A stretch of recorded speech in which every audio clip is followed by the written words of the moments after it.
Hello बच्चों, आइए प्रश्न को देखते हैं। एक वृत्त का व्यास तथा एक समबाहु त्रिभुज की भुजा की लंबाई समान है, इनके क्षेत्रफलों का अनुपात क्या होगा? और यहाँ पे 4 विकल्प दे रखे हैं। चारों विकल्पों में जो सही विकल्प होने वाला है उसका चयन करना है। प्रश्न को हल करने से पहले इसकी मुख्य अवधारणा की चर्चा कर लेते हैं। मुख्य अवधारणा, तो देखिए यहाँ पे हमें एक तो समबाहु त्रिभुज की चर्चा करनी है, एक वृत्त की चर्चा करनी है। तो सबसे पहले वृत्त के बारे में देख लेते हैं। ये मध्य बिंदु केंद्र होता है और केंद्र से परिधि तक की जो दूरी होती है उसको बोलते हैं हम लोग त्रिज्या। तो यहाँ पे हम लोग बोलेंगे वृत्त की त्रिज्या। वृत्त की त्रिज्या जिसको हमने OA से निरूपित किया है, और ये बराबर किसके होती है? R के बराबर। इसके बाद क्षेत्रफल की मैं बात करता हूं, तो वृत्त का क्षेत्रफल, वृत्त का क्षेत्रफल, इसको देखो A से निरूपित करेंगे और ये बराबर होता है पाई आर स्क्वायर। यहाँ पे जो पहले A से निरूपित हुआ है वो बिंदु है, A यहाँ पे निरूपित करता है क्षेत्रफल को, ठीक है। इंग्लिश में इसको एरिया बोलते हैं। अब उसके बाद में देखो यहाँ पे व्यास की भी चर्चा करी गई है, तो इसको मैं त्रिज्या को थोड़ा सा आगे बढ़ा दूं और परिधि से मिला दूं तो ये B बिंदु पर मिलता है, और परिधि से परिधि तक की दूरी जो कि केंद्र से होकर गुजरती है उसको बोलते हैं वृत्त का व्यास। तो वृत्त का व्यास, इसको D से निरूपित करेंगे और ये बराबर हो जाएगा 2R के। अब देखिए आगे हम समबाहु त्रिभुज की चर्चा कर लेते हैं। तो ये अपना हो गया समबाहु त्रिभुज, ठीक है। समबाहु त्रिभुज की विशेषता होती है कि तीनों भुजाएं आपस में बराबर होती है, तीनों कोण आपस में बराबर होते हैं और 60 डिग्री के होते हैं, ठीक है। उसके बाद में एक भुजा की लंबाई हमें दे रखी होती है, तो लिखते हैं समबाहु त्रिभुज की भुजा, समबाहु त्रिभुज की भुजा ये अपने पास बराबर होती है A के। तो समबाहु त्रिभुज का क्षेत्रफल निकाल सकते हैं। तो ये किसके बराबर होता है? समबाहु त्रिभुज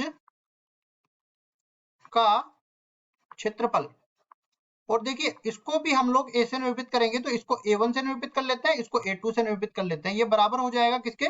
वर्गमूल में 3/4 भुजा का वर्ग मतलब A का वर्ग हो जाएगा। अब जैसा सवाल में हमें बोला है वृत्त का व्यास बराबर है समबाहु त्रिभुज की भुजा के, तो हम लोग लिखने वाले हैं यहाँ पे प्रश्नानुसार, प्रश्नानुसार वृत्त का व्यास D बराबर है समबाहु त्रिभुज की भुजा के, तो D बराबर होता है 2R और ये बराबर हो गया A के। इसको मैं समीकरण नंबर 1 नाम दे देता हूं। अब आगे हमें बोला है कि इनका क्षेत्रफल का अनुपात, तो ऊपर तो अपने पास वृत्त का क्षेत्रफल आ जाएगा, नीचे समबाहु त्रिभुज का क्षेत्रफल आ जाएगा।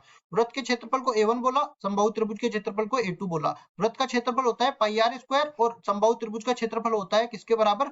वर्गमूल में 3/4 A का वर्ग। अब देखो A बराबर में रखेंगे 2R, तो ये कुल मिला के बन जाएगा पाई आर स्क्वायर, और नीचे बन जाएगा वर्गमूल 3/4 तो है ही, और यहां से बन जाएगा अपने पास 2R का वर्ग मतलब कि 4R स्क्वायर, 4R स्क्वायर ये बन जाएगा। कुल मिला के इसमें जो कट रहा है उसको काट देते हैं, आर स्क्वायर से कट गया आर स्क्वायर, 4 से कट गया 4, और ऊपर तो रह जाएगा पाई, नीचे रह जाएगा वर्गमूल में 3। मतलब कि ऊपर तो अपने पास आ गया वृत्त का क्षेत्रफल, वृत्त का क्षेत्रफल, और नीचे अपने पास आ जाएगा समबाहु त्रिभुज का क्षेत्रफल। तो समबाहु त्रिभुज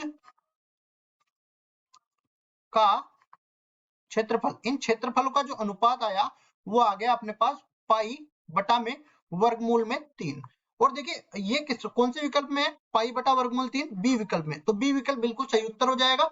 और इसके अलावा हम लोग इस तरह से मान लो, यहाँ पे देखो कोई अच्छे से नहीं दे रखा है कि ऊपर कौन सा क्षेत्रफल लेना है और नीचे कौन सा क्षेत्रफल लेना है। तो कई जगह ऐसा भी दे रखा होता है कि वर्गमूल 3/पाई सही विकल्प हो गया, लेकिन इसमें होगा क्या कि समबाहु त्रिभुज का क्षेत्रफल ऊपर आएगा और वृत्त का क्षेत्रफल नीचे आएगा, ठीक है। आप अपने हिसाब से देख लेना जैसा सवाल में दे रखा होता है। इन दोनों में से एक उत्तर आने वाला है, तो मैंने वृत्त का क्षेत्रफल ऊपर लिया है, तो मेरा उत्तर क्या आ गया? पाई बटा में वर्गमूल 3, ठीक है। इस तरह से अपना उत्तर हो जाएगा। आशा करता हूँ ये सवाल आपको समझ में आया होगा। धन्यवाद।